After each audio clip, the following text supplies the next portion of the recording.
अमित जल्दी आओ ना। वहां पे क्या कर रहे हो? एक सेल्फी यहाँ से लेते हैं। देखो ना बैकग्राउंड कितना खूबसूरत है। क्या यार मान्या, अब और कितनी सेल्फियां लोगी? तुम घूमती कम हो और फोटो और सेल्फी ज्यादा लेती हो। अब बस भी कर दो यार। अच्छा ठीक है बाबा, बस एक दो और उसके बाद मैं नहीं लूंगी। और तुम्हें तो पता है मुझे सेल्फी लेना, फोटो क्लिक करवाना कितना पसंद है। मान्या ने हंसते हुए अपने पति को कहा। और तुम देखना, ये सब तो यादें हैं जो हमारे बाद भी रहेगी। किसी दिन मैं नहीं रहूंगी, तब भी तुम मेरी यह सारी सेल्फियां तुम्हें मुझे भूलने नहीं देगी, समझे? अमित को खींचकर अपने से सटाकर धड़ाधड़ 3-4 सेल्फी ले ली मानिया ने। क्या करती हो यार, बस कर दो। अब लाओ ये फोन मुझे दो। मान्या को धमकाते हुए अमित आगे बढ़ा ही था, एक दबी हुई चीख उसके कानों को भेद गई। और फिर उसने पीछे मुड़कर देखा तो पापा पापा, सुनो ना। सुनते क्यों नहीं हो? 11 वर्ष से बेटा राजू सोते हुए अमित को उठाने लगा। तो फिर उसी वक्त अमित की नींद टूट गई। उसने सामने देखा तो उसका बेटा राजू उसके सामने खड़ा था। अरे तुम बोलो बेटा, कुछ कह रहे थे क्या? अपनी आंखों के खारे समंदर को आंखों में समेटते हुए अमित बेड पर से खड़ा हो गया। दादी ने कोई पूजा रखवाई है, उसके लिए आपको बुला रहे हैं बाहर हॉल में। अच्छा चलो। मान्या का फोन जेब में रख राजू जब अमित के हॉल में आया तो देखा माँ ने लंबी चौड़ी पूजा की तैयारी कर रखी है। इन सब से क्या होगा माँ? क्या वो ठीक हो जाएगी? क्या मुझे शांति मिलेगी? क्या मैं अपने आप को कभी भी माफ कर पाऊंगा? नहीं माँ नहीं, मान्या का कातिल हूं मैं। उसकी इस हालत का जिम्मेदार हूं मैं। फपक कर रो पड़ा अमित। माँ ने आगे बढ़ उसे कसकर गले लगा लिया। नहीं मेरे बेटे नहीं, मत सजा दे अपने आप को। वो एक हादसा था, भूल जा। अपने आप को संभाल। राजू की तरफ भी देख बेटे, वो भी तो हिम्मत दिखा रहा है। पूरे मन से हर पूजा अर्चना दान धर्म में शामिल होता है। तू भी हिम्मत रख। और सबसे बड़ी बात, अपने प्यार पर विश्वास कर। देखना जल्द ही मान्या हमारे पास यहाँ घर में पहले की तरह चहकती दिखेगी। अच्छे से अच्छा इलाज और ईश्वर की आराधना, बस इन पर विश्वास रख। अम्मा जी पूजा शुरू करें? पंडित जी की आवाज सुन दोनों माँ बेटे ने अपने अपने आंसू पोंछ पूजा में बैठ गए। पूजा में बैठे अमित की आंखों के आगे उस दिन का वो मंजर फिर से घूमने लगा जिसे वह भूल ही नहीं पा रहा था।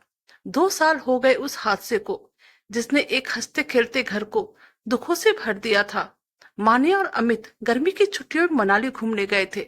फोटो खींचने की शौकीन मान्या हर एक लम्हे को, हर एक पल को जी भर कर जीकर और उन्हें अपने कैमरे में कैद कर रही थी। उसे हमेशा से ही फोटो का शौक था, जिसे उसके नए फोन ने और सेल्फी स्टिक ने दोगुना कर दिया था। जब भी उसे मौका मिलता घर में सबके साथ सेल्फियां लेती रहती। सास ससुर तो हंसते रहते। उसके बचपना और उसका नाम ही रख दिया उन्होंने सेल्फी क्वीन। छोटा सा राजू भी उसके साथ तरह तरह के पोज देकर सेल्फियां लिया करता था। बस अमित ही चिढ़ता रहता था, उसे हमेशा से फोटो खिंचवाने का शौक नहीं था। मान्या की हरकतें उसे हमेशा ही बचकाना लगती थी। वो एकदम धीर और गंभीर था और मान्या उसके ठीक उल्टा थी। सारे दिन घर में चहकती रहती थी। पूरे घर में हर तरफ सिर्फ खुशियां ही खुशियां थी। लेकिन अचानक से इस खुशियों को नजर लग गई, क्योंकि पिछले 2 साल से ये घर बेजान सा हो गया था। माँ पापा हंसना भूल गए थे। छोटा राजू उम्र से बड़ा लगने लगा था और वो तो जैसे जिंदा लाश बन चुकी थी। उस दिन मान्या अमित के एक छोटे से धक्के से गहरी खाई में गिर गई थी। किसी तरह से उसे वहां से ऊपर लाया गया था, लेकिन तब तक उसमें कुछ बचा ही नहीं था। पूरे शरीर में फ्रैक्चर हो चुका था, दिमाग की नसें फट चुकी थी और भी बहुत सारे इंटरनल इश्यूज हो गए थे। बस तभी से वो हॉस्पिटल में अपनी जिंदगी और मौत की एक लंबी लड़ाई लड़ रही थी। अमित रोज राजू के साथ हॉस्पिटल जाता और घंटों यूं ही बैठा रहता और मान्या को बस देखता रहता।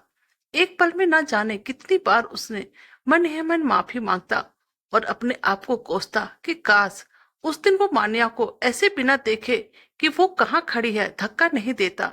काश बस एक बार मान्या ठीक हो जाए तो उसको कभी भी किसी की बात के लिए नहीं टोकेंगे। बस मान्या एक बार फिर से उसके घर को अपने निश्चल हंसी से गुजार दे। आरती करते समय भी अमित यही सब सोच रहा था कि अमित के फोन की घंटी बजी। राजू ने उठाया उधर से आई आवाज को नन्हे राजू के चेहरे और आंखों में खुशी की चमक आ गई। फोन रख वो अमित से लिपट गया। पापा पापा, मम्मी ठीक हो गई। हॉस्पिटल से फोन आया था कि मम्मी ने अपनी आंखें खोल दी। चलो पापा जल्दी चलो।